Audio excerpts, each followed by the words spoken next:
Everyone has their own opinions on how characters should be portrayed, but personally, I find Harley at her best as a complex and funny villain or anti-hero or even hero.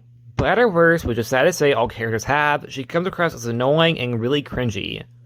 It really depends on who's writing the character. Personally, I think Harley Quinn most often is a great character, in comics, animation, and even live action. However, there are certainly times in comics where I think the character is approached in a very odd manner, giving her really, really bad puns and just having her curse constantly instead of having the character actually tell jokes. This is Harley Quinn issue 55 from 2018. In this comic, I think we see both versions of the character in the very same comic, starting off in what I think is at her worst point, but ending her, which is in my opinion, at her best point, which is very weird to me because it really feels like two separate people wrote the first half and the second half out of this comic. This issue opens up, in my opinion, really just showing you what kind of Harley Quinn that I personally think is her at her worst. And like I said, opinions always vary. This is her breaking the fourth wall as she swears about Christmas and that she will murder the readers if they ruin it for her, and then continue to use their corpses for stockings. Personally, I think it's a very odd start for a comic. Of course, like I said, opinions always vary. Different people will like different things. Personally, I don't like it. I don't like this beginning because I think it kind of makes Harley Quinn come across as cruel. Also, I don't like when she breaks the fourth wall because I think that's kind of copying Deadpool. I know She-Hulk did it first, and then Deadpool copied her, but now it feels like I'm pretty sure Harley Quinn is copying Deadpool, not She-Hulk here. Because there's a lot of comparisons between the two characters, and I think having her break the fourth wall is kind of just going farther into those comparisons. And also, the character doesn't really seem to be making any comedic jokes. It's attempting to come across as comedy, but instead, she's just really swearing randomly. She's really just using swears as substitutes for jokes and Harley Quinn's typical attitude. It kind of comes across out of character for her, too, to threaten to murder people and use their corpses as stockings, because at this time in her era, she was a more heroic character, and still is today. Because this is only from 2018. At this point in time, she was a heroic character. Wow, I just complained about the first panel for almost the first 3 minutes of the video. Sorry. We then see Harley is with her twisted family who want her to be a part of their family for the holidays because she typically likes to be left out. We also see that she has a brother who is a goth mime. I don't know why I'm mentioning that. I just found it really funny and I kind of want to see more of him because I didn't know that her brother was a goth mime. I knew he was goth, but why is he a mime? Because maybe he's not meant to be a mime, but he looks like a mime. He has the white face paint, he has the black hair, he looks like a mime. Am I misreading things? Because I'm pretty sure he is one. However, they don't mention that.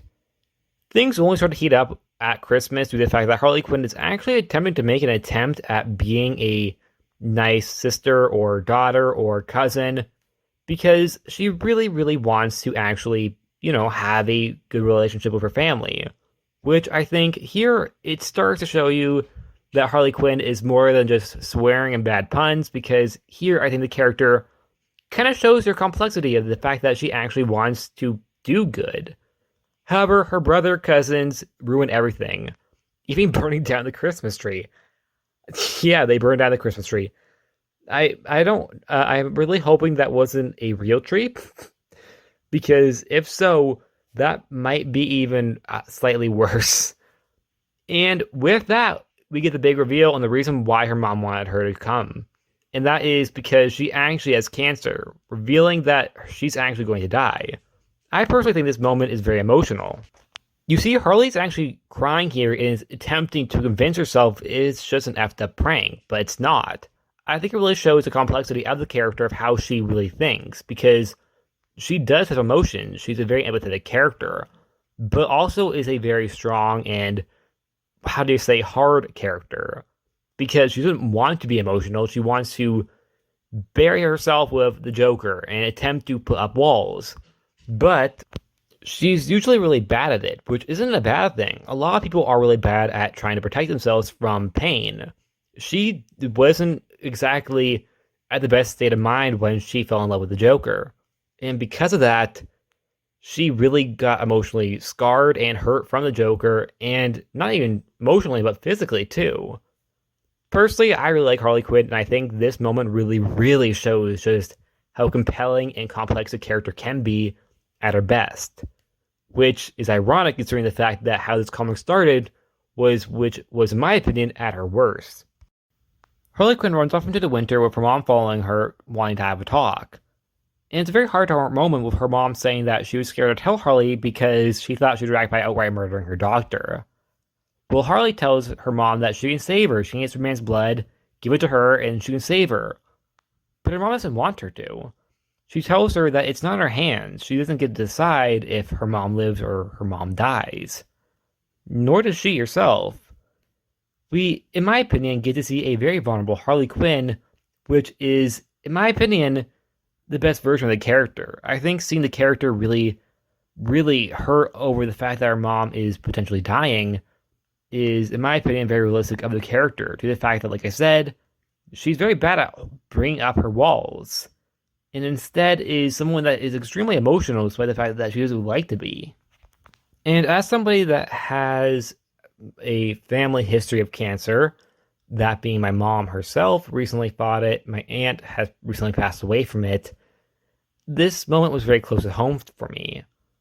And I really enjoyed it, and I thought it was done very well with how Harley reacted. I'm glad they didn't make a joke about it, because it is really serious, and I think it is handled extremely well. And in my opinion, I think it really does show the best Harley here. And then the issue ends with them going back to Christmas dinner and having a good time. Okay, no it doesn't. It ends with a villain interrupting dinner, but that is on the very, very last panel, and that's the next issue that I'm not making a video on because it has nothing to do with Christmas. Personally, I think this comic had a very strong ending, with the emotional talk between Harley and her mom. However, the comic start, I think, really failed when it comes to the whole quote-unquote edgy comedy, as Harley is just constantly swearing, which isn't really funny, or anything that isn't just swearing. The emotional moments in this comic come across a lot better and a lot better written than any of the comedic parts, which is, in my opinion, an okay thing, because in my opinion, this comic was very good. But the beginning of the comic in itself almost scared me away, because the first 4 pages of this comic weren't so good. But by page 5 and up, I think this comic did generally come across very emotional and very strongly. I like seeing the layers of Harley Quinn, how she's actually trying to make an attempt to exactly be there for her family, but also is very vulnerable when her mom tells her that she's dying, which I thought was just heartbreaking, seeing Harley Quinn react to it and how she was telling them that if this is a joke, it's not funny. And that's it. Like always, please like, subscribe, and I'll see you guys next time. Bye.